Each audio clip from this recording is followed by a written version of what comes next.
Eine Gänseherde wie aus dem Bilderbuch. Viel Geschnatter, ein bisschen Körperpflege, ein Gänsemarsch auf der weitläufigen Wiese. Für die 800 Tiere im osthessischen Burghauen ein ganz normaler Morgen. Bauer Fabian Link bringt das Frühstück. Seit 6 Monaten wachsen seine Gänse zu stattlichen Weihnachtsbraten heran. Neben Gras und Kräutern bekommen sie eine Mischung aus Biogetreide vom Nachbarhof und den eigenen Feldern.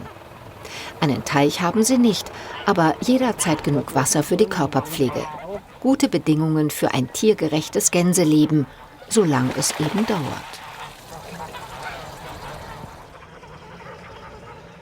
Der Werdegang so einer Gans ist, die kommen einen Tag alt hier auf den Betrieb, dann werden die ca.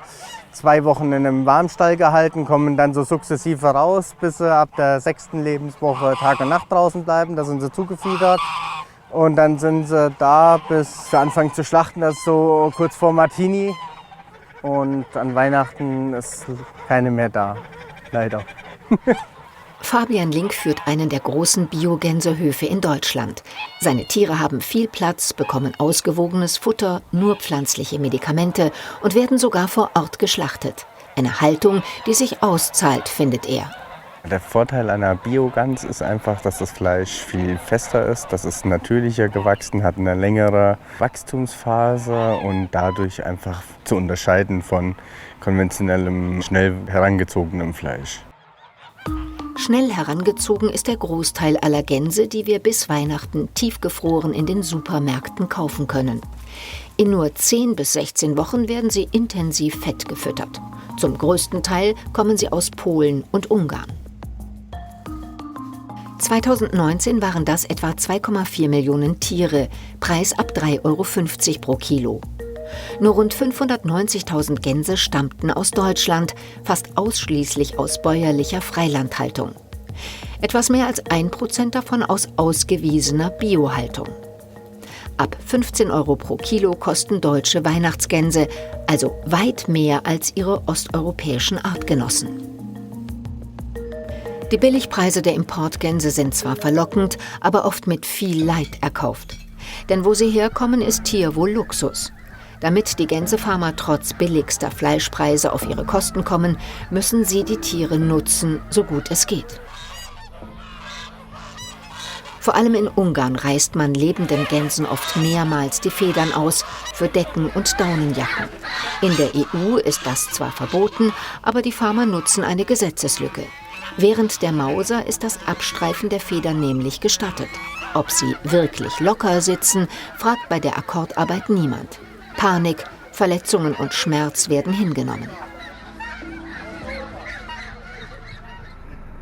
Als teure Delikatesse gilt Foie Gras, die Stopfleber der Gänse. In 5 europäischen Ländern ist das Stopfen immer noch erlaubt. Dafür zwingt man den Tieren Getreide in den Magen, eine brutale Prozedur. Verkauft werden dann, neben der lukrativen Fettleber, auch die anderen Gänseteile, quasi als Nebenprodukt. Deutsche Gänse haben es besser. Lebendrupf und Stopfung sind bei uns verboten. Und Fabian Link achtet auf das Tierwohl. Allerdings, wäre es nicht ihr Schicksal, als Gänsebraten zu enden, könnten Gänse bis 20 Jahre alt werden. Selbst Biogänse sterben mit 6, 7 Monaten, also sehr jung.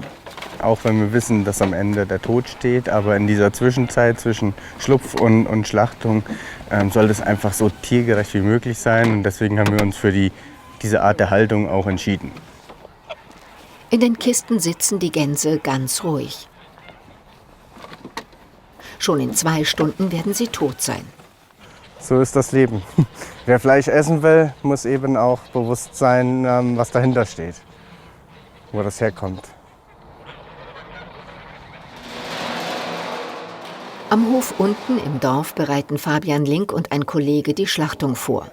Die Wege sind kurz, um den Stress für die Tiere so klein wie möglich zu halten.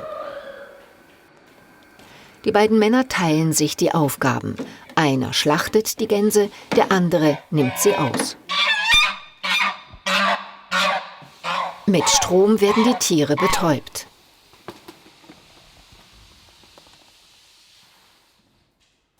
Vom Stich in den Hals und dem Ausbluten merken sie dann nichts mehr. Jede Woche wird jetzt geschlachtet bis Weihnachten, oft mehr als 100 Gänse an einem Tag. Eine Arbeit, die an Fabian Link nicht spurlos vorübergeht. Am Anfang ist es schon immer eine Überwindung, aber ich bin damit groß geworden, dass am Ende vom Jahr eben dieses Töten ansteht. Die ersten Tiere tun mir schon noch leid oder man denkt sich, oh je, aber ja, man macht es trotzdem, weil man ja auch weiß, wofür man dann das ganze Jahr gearbeitet hat. Die Federn seiner Gänse bringen Fabian Link einen kleinen Zuverdienst. Die Rupfmaschine löst sie von den toten Tieren. Ein Betrieb in der Nähe wird sie als Füllung von Federbetten nutzen. Am Ende gehen die Gänse an Biomärkte und Privatkunden bis ins Rhein-Main-Gebiet für um die 100 € pro Tier. Angemessen für seine Arbeit, meint Bauer Link.